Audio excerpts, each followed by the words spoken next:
오늘의 큐티 말씀은 예레미야 6장 16절부터 30절입니다. 제목 여호와께서 버리신 버림받은 은. 먼저 앞뒤 문맥을 살펴보겠습니다. 우상 숭배와 불의와 부정으로 가득 찬 예루살렘을 심판하십니다.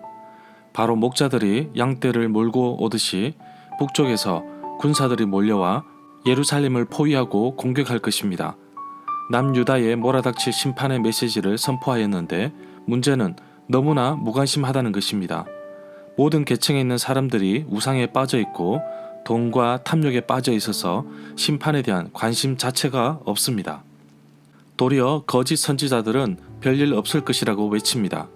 결국 하나님께서는 이들에게 벌을 내리셔서 멸망시키겠다고 말씀하십니다. 이러한 모습을 보신 하나님께서 이스라엘이 돌아오기를 바라고 계시지만 여전히 이스라엘 남유다는 거절합니다.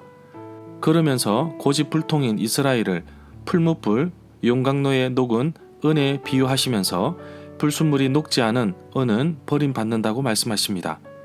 악한 백성은 여호와께서 버리신다는 말씀입니다.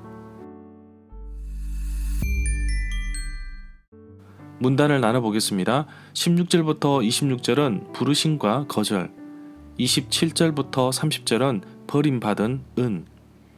16절에 보면 갈림길에 서서 그들의 조상들이 걸었던 선한 길이 어디인지 살펴보고 그 길로 가라고 합니다. 그들의 조상들은 하나님께서 원하시는 곳으로 갔습니다. 옛 길은 바로 하나님께서 원하시는 길이었으며 또한 백성들도 하나님의 계명을 지켰고 하나님께서 백성들과 함께하여 보호하셨고 이끄신 길을 말합니다.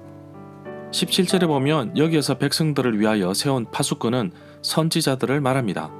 에스겔 3장 17절에 보면 에스겔은 이스라엘 족속의 파수꾼으로 세우시는 것을 볼 수 있습니다.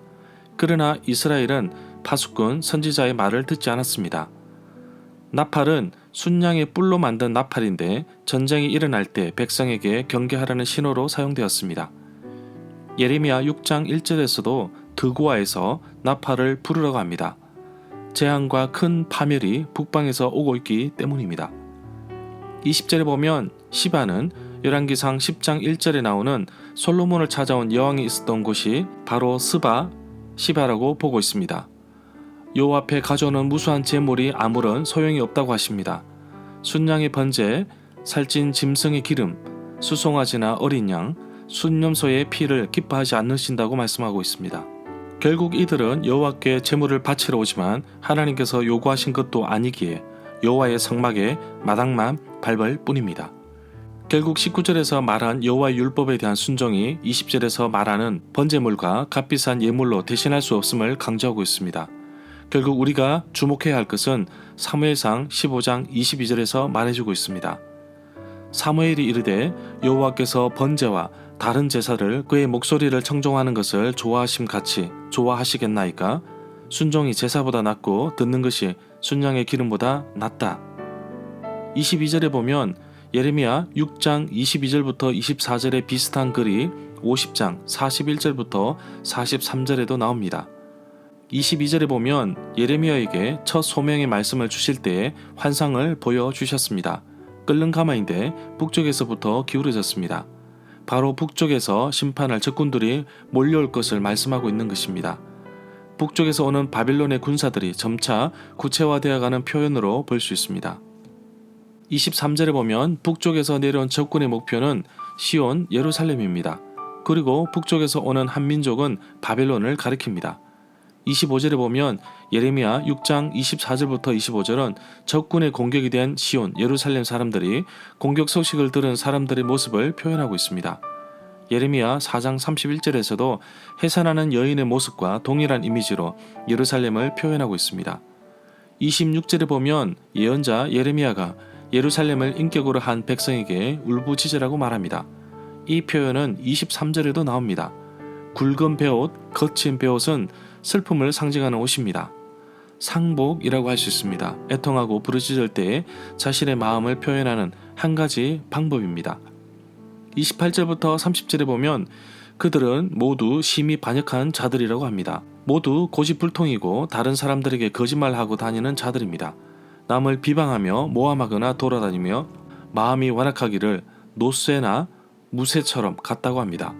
녹과 철은 사람들이 무정하다는 것을 표현하는 방법으로 보고 있습니다. 풀무지를 세게 하면 금속이 녹아내리는데 그런데도 불순물이 없어지지 않고 재련하는 것도 헛수고라고 합니다.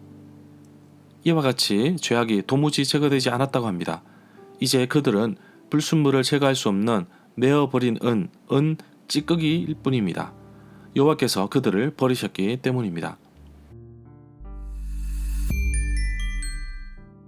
절마다 상세한 설명과 구절에서 그리고 핵심 내용과 중심 줄거리는 네이버 블로그에 올려져 있습니다. 내게 주시는 교훈입니다. 재련 과정은 불순물을 제거하여 순도 높은 금속을 얻는 과정입니다. 하나님께서 나를 정금 같은 그리스도인으로 만드시기 위해 약간의 고통과 어려움을 주십니다. 그러나 이것마저 거절하면 우리는 약간의 어려움과 고통이 다가오면 이내 주저앉아 버리고 신앙을 버리기까지 합니다. 예레미야 6장에 나오는 예루살렘 백성들과 다를 바 없다고 생각합니다. 하나님은 우리가 진심으로 드리자는 예배를 기뻐하십니다. 오늘 말씀에 보면 각종 좋은 향과 제물을 여호와께 바치지만 여호와께서는 번제물과 화목제물을 받지 않으십니다. 진심이 빠진 제사이기 때문입니다. 겉무늬만 그리스도인 사람이 바로 여기에 해당된다고 할 수 있습니다. 하나님께 예배하기보다는 다른 목적으로 교회에 나오는 사람이 아닐까요? 오늘날 많은 사람들이 하나님을 찾지 않습니다. 하나님 없이도 자신에게 만족을 줄 것들이 너무나 많기 때문에 굳이 하나님을 찾지 않는 것입니다. 하나님께서 예루살렘 백성에게 그들의 조상들이 올바르게 걸었던 옛 길로 가기를 원하셨습니다. 오늘날 한국교회는 수많은 믿음의 선배들이 자신의 목숨과 바꾸어 얻은 교회입니다. 그래서 후배인 나와 또 다음 세대인 우리 아이들은 하나님의 말씀을 바로 지키고 나의 신앙의 삶에서 죄악된 불순물들은 완전히 제거하여 하나님 보시기에 순도 높은 그리스도인으로 살아가기를 다짐해 봅니다.